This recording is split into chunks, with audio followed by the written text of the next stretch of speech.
Well, hello everybody. It's Michael May, Royal Shell Real Estate, broker associate, and ex-mortgage company owner, May Mortgage. I was around it for 22 years. It's a great industry. Got an emergency call from one of my friends who has a listing that someone put an offer in for, or is considering putting an offer in for. The price on it's $875,000. The buyer is a foreign national, and the question was, would the seller be willing to hold paper? We haven't seen that around in a long time. I've got a lot of experience with those things coming across my desk over time. And the top thing to think about with that is a seller's only willing to hold a note if they don't need the money and there's enough down payment from the buyer to make it worth their while. It seems odd that seller financing would be requested in this day and age, but it does happen. These buyers, as I said, are foreign nationals, so we surmise that the issue is that they don't want to go through all the paperwork that a foreign national has to go through nowadays. In the past, I used to give financing to foreign nationals with 35% down. We didn't verify income, we didn't verify assets, we didn't even get an international credit report. Well, times have changed, so everything with foreign nationals is full documentation now, which means all of their income and their assets and their credit has got to be verified. It's got to be translated into English, and all currencies have got to be converted into US dollars. It's a lot of work, so it does make sense why a foreign national would be willing to do that. So my friend asked me what would I, if I was in his shoes, what would I do? And I told him to protect the seller, the most important thing is to get a minimum of 40-50% down, which apparently the buyer's willing to do. The other thing is we would want to have a 10 or 20% down immediately, non-refundable. If you want seller financing and you're serious, then we want to have something to protect the seller, that we don't take it off the market for weeks and all of a sudden the buyer backs out. The other thing we want to make sure is that within 5 days of the effective date of the sales contract, that we have verification of assets, typically 1 month of bank statements from the bank account from which the money comes from. Source of funds, we call it in the banking side. And from there, it's a matter of working on the seller's side to structure the deal on the contract that it makes sense. We've done things to protect the seller. We know that we're going to be getting 30, 40, 50% down. We're going to be getting thousands of dollars down immediately, non-refundable.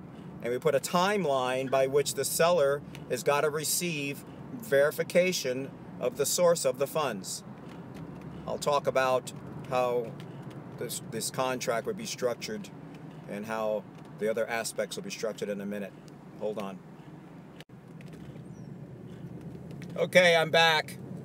I need to give my arm a rest. I'm holding my my iPhone up, so I'm driving down the road. Anyway, the other aspect of it is that someone's got to generate a promissory note, someone's got to generate the mortgage instrument, and do the title work.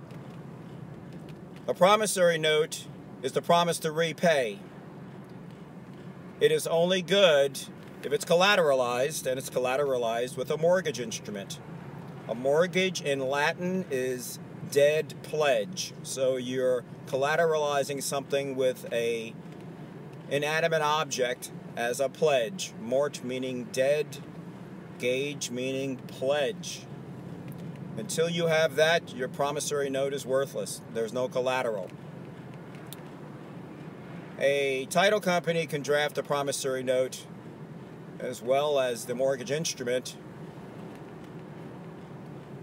Typically, Fannie, Freddie, if ever there is a note being held, doesn't want to see it balloon past or before 60 months. So it's like a 60-month balloon note. You can offer the buyer an interest rate above prevailing rates because they're looking for someone to do them a favor. So right now interest rates are at 4.5 to 4 3/4. I would propose a 6% interest rate on a 60 or maybe a 36-month balloon, that the buyer would have to pay it off after that time period. The buyer needs to have, of course, a promissory note, as I've said, a mortgage instrument, and an amortization schedule so that they can see what part of their monthly payments are going towards principal and what's going towards interest. And the amortization schedule would balloon at the 36th or 60th month period, and the buyer has to pay it off in full. This allows the seller assurances.